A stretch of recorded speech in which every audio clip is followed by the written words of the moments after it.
क्रमांक पूर्वाध 444 444 महात्मा नाम के साथ बालिका को खाजे प्रदान। एक दिन दोपहर के बाद भगवान श्री चक्र स्वामी मंदिर के बरामदे में आसन पर विराजमान थे। उस समय भगवान बाईसा को आदेश देकर सभी भक्तिजनों को कुछ खाद्य पदार्थ वितरित कर चुके थे। उस मंदिर के मुख्य द्वार से बाहर रास्ते पर एक छोटी सी 7 वर्ष की बालिका सिर पर घड़ा रखकर पानी भर रही थी। वह आते जाते भगवान के दर्शन कर मन ही मन बहुत प्रसन्न हो रही थी। भगवान की दृष्टि जब उस बालिका पर पड़ी तो उन्होंने जान लिया कि इसमें विद्यमान जीव प्रेम का अधिकारी है। इसके बाद जब वह बालिका पुनः उस द्वार पर रुककर भगवान के दर्शन करने लगी तो भगवान ने उसे महात्मा नाम से संबोधित कर उस बालिका को अपने पास बुलाया। जब वह भगवान के पास आई तो उन्होंने उसे पास बिठाकर बाईसा से कहा, माता, आपके पास जो खाद्य पदार्थ हैं वह इधर ले आओ। भगवान का आदेश पाकर बाईसा अंदर गई और वहां से थोड़े से खाजे लेकर वहां आ गई। तो भगवान ने बाईसा से कहा, माता, इस बालिका को उतने ही खाजे लाकर दो जितने तुमने सबको बांटे हैं, यह भी एक महात्मा ही है। तो बाईसा ने कहा, भगवान, इस बालिका को सभी महात्माओं के समान खाजा देना कैसे संभव हो सकता है? इस पर भगवान ने कहा, माता, हमारी दृष्टि में जैसे तुम हो वैसे ही यह बालिका है। फिर बाईसा सभी महात्माओं के समान खाजे का भाग ले आई। फिर भगवान ने अपने हाथों से सबके समान खाजे का भाग दिया। फिर अपने गले का हार देकर उसके मस्तक पर तिलक लगाया। उस बालिका ने वे खाजे खाए, पानी पिया। फिर उन्होंने उसे अपने पान का प्रसाद दिया और फिर कहा, महात्मा, अब तुम अपने घर पर जाओ। तब वह भगवान के चरणों पर नमस्कार करके अपने घर चली गई। लीला का हेतु।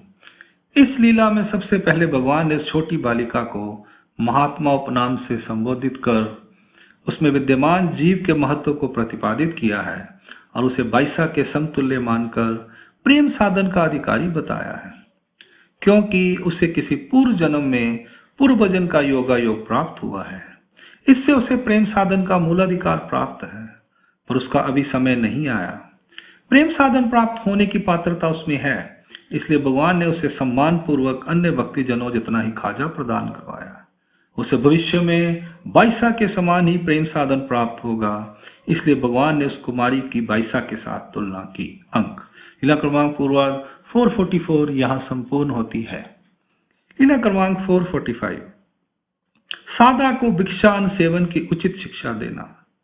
एक दिन सादा गांव में भिक्षा करने गई।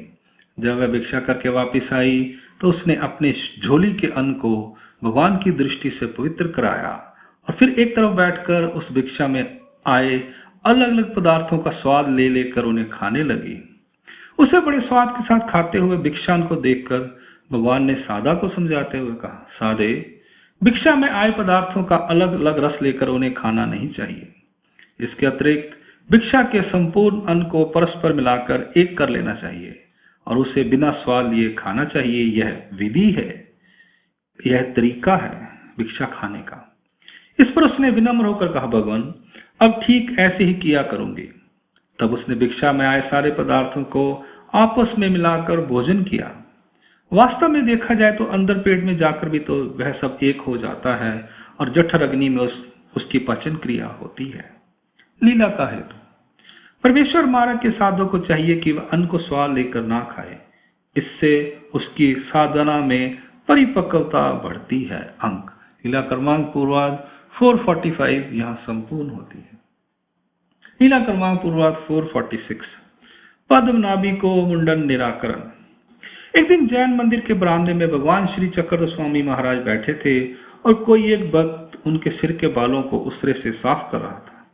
यह देखकर पास खड़े बालक पद्मनाभी ने कहा, भगवान, मैं भी ऐसे ही हजामत करवाना चाहता हूँ।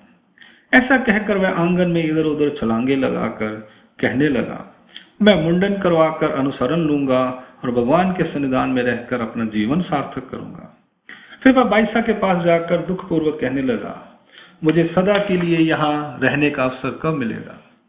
पद्मनाभी की बात को सुनकर बाईसा ने भगवान के पास जाकर उन्हें सहज भाव से कहा, भगवान, यह बालक मुंडन करवाना चाहता है तो इसे करवाने की आज्ञा आप क्यों नहीं देते? इस पर भगवान ने कहा, माता, यह बालक अंदर से बहुत खाली है, इसे यहाँ से बाहर निकाल दो। इसकी मनस्थिति तो ठीक है, पर यह मुंडन कराने योग्य नहीं है।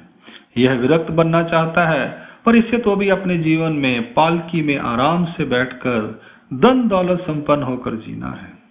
इस समय यह जो कुछ भी मुख से कह रहा है वह मिथ्या है, झूठ है। यह क्या भिक्षुक बनेगा, यह क्या अनुसरण लेगा। पद्मनाभी ने विनम्र होकर भगवान से बहुत प्रार्थना की, भगवान ने उसे मुंडन करने की आज्ञा प्रदान नहीं की। लीला का हेतु। परमेश्वर के परम मार्ग का अनुसरण प्राप्त होने के लिए उस जीव में उसका मूल अधिकार होना चाहिए, पात्रता और योग्यता होनी चाहिए। अयोग्यता का नाश, कानवाथर का नाश, अनाधिकार और दोषों का नाश होना चाहिए। ईश्वर की भी प्रवृत्ति होनी चाहिए। इसके अतिरिक्त उपयुक्त समय, प्रयत्न, दृढ़ निश्चय व नरकों का भय होना चाहिए। तब अनुसरण सफल होता है और जीवन की सार्थकता होती है।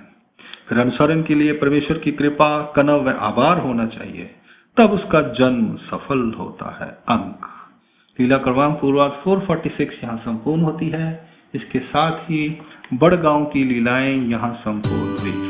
दंडवत प्रणाम। जय श्री चक्र।